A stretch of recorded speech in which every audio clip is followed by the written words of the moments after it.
அனைவருக்கும் இனிய காலை வணக்கம். இன்றைக்கி நம்ம பார்க்க போகிற பாடம் உத்தம பிதா கெட்ட குமாரன் திரு அவதாரம் எனும் கிறிஸ்தவ காப்பிய பகுதியிலிருந்து எடுக்கப்பட்டதாகும். திரு அவதாரத்தை மாணிக்க வாசகம் ஆசீர்வாதம் என்பவரால் எழுதப்பட்டது.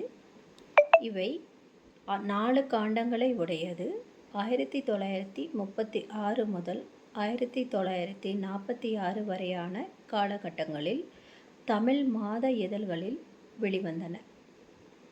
அவரின் இறப்புக்கு பிறகு அவரது மகன் இதை நூலாக பதிப்பித்தார்.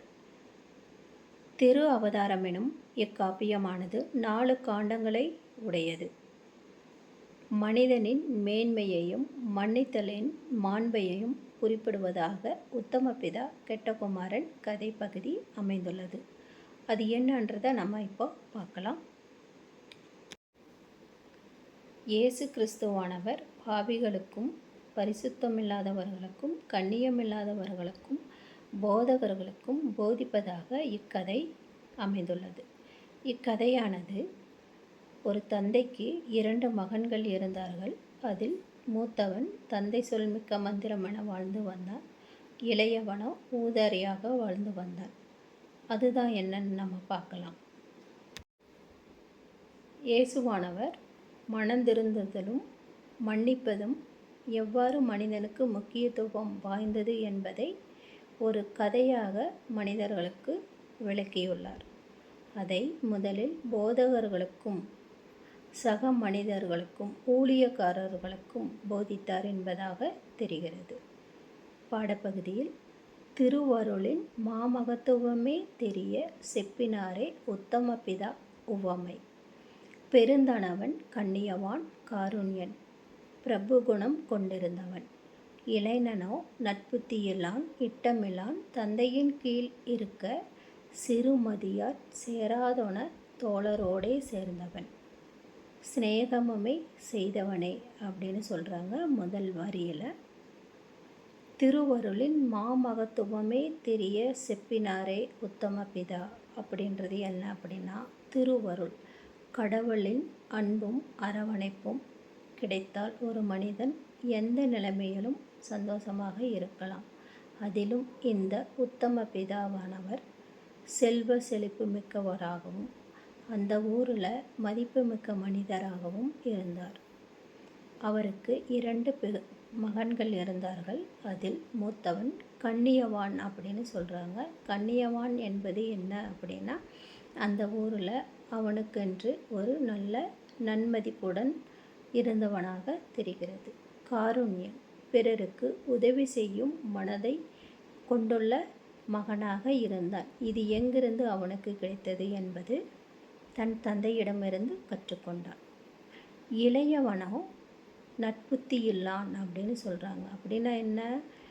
கெட்ட நண்பர்களுடன் சேர்ந்து கெட்ட பழக்க வழக்கங்களை நிறைவாக கற்றுக்கொண்டு அந்த ஊரில் சொற்பேச்சு கேட்காமல் திரியும் வாலிபர்கள் போல அவனும் சுற்றி கொண்டிருந்தான்.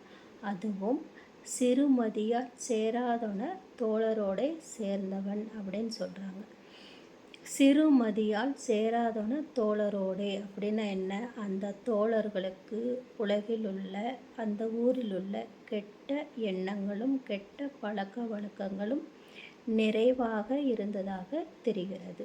இந்த சிநேகம்தான் அவனை எந்த இடத்துல கொண்டு போய் நிறுத்தி இருக்கு அப்படிங்கிறத பற்றி தான் அடுத்தடுத்த வரிகளில் நம்ம பார்க்க போகிறோம். சிறுவனோ தன் தந்தையிடம் ஓர் தினம் திரண்ட உடைமையினை தனக்கே வருகிற தாம் பங்கை பிரித்து எனக்கே கொடுமென வேண்டினான். தன் தந்தையிடம் ஒரு தினம் போய் என்ன கேட்குறான் அப்படின்னா, சின்ன பையன்தான், என்னோடய உடைமைகளை என்னோடய சொத்தெல்லாம் பிரித்து கொடு அப்படின்னு அன்பாக கேட்குறான். அந்த அன்பாக கேட்குற அந்த பழக்கமானது எங்கிருந்து வந்திருக்கு அப்படின்னா, அந்த நண்பர்கள் தவறான பழக்க வழக்கங்களை சொல்லி கொடுக்குறவங்களாக இருக்கிறாங்க. போய் தந்தையிடம் நல்லவனை மாதிரி நடித்து ஏதாவது தொழில் பண்ணுற அந்த மாதிரி ஏதாவது கேட்டு அந்த சொத்தை திருப்பி வாங்கிட்டு வந்துரு அப்படின்னு சொல்கிறாங்க. அதன்படி தன் தந்தையிடம் அந்த பையன் போயிட்டு என்ன கேட்குறான் அப்படின்னா, வேண்டாம், எனக்குரிய சொத்தை எனக்கு திருப்பி கொடுத்துருங்க அப்படின்னு சொல்கிறாங்க. அப்புறம் என்ன நடக்குது அப்படின்னு பார்த்தோம்னா, பெருமனமே கொண்டவனானன் பெரியோன் மனம் மடிந்தும் வேறெதுவுமே இல்லாமல் சாதுவுடனே சிறுவனது பங்கினையே செவ்வையாய் பிரித்ததுமே கொடுத்தனன் இருவரிடம் அப்படின்னு சொல்கிறாங்க. செவ்வையாய் அப்படிங்கிறது என்னென்னா சரிசமமாக. அந்த தந்தையானவர் தன்னிடமுள்ள சொத்துக்கள் அனைத்தையும் சரிசமமாக பிரித்து தன் 2 மகன்களுக்கும் கொடுத்தார் அப்படிங்கிறதாக இந்த வரிகள் நமக்கு விளக்குகிறது.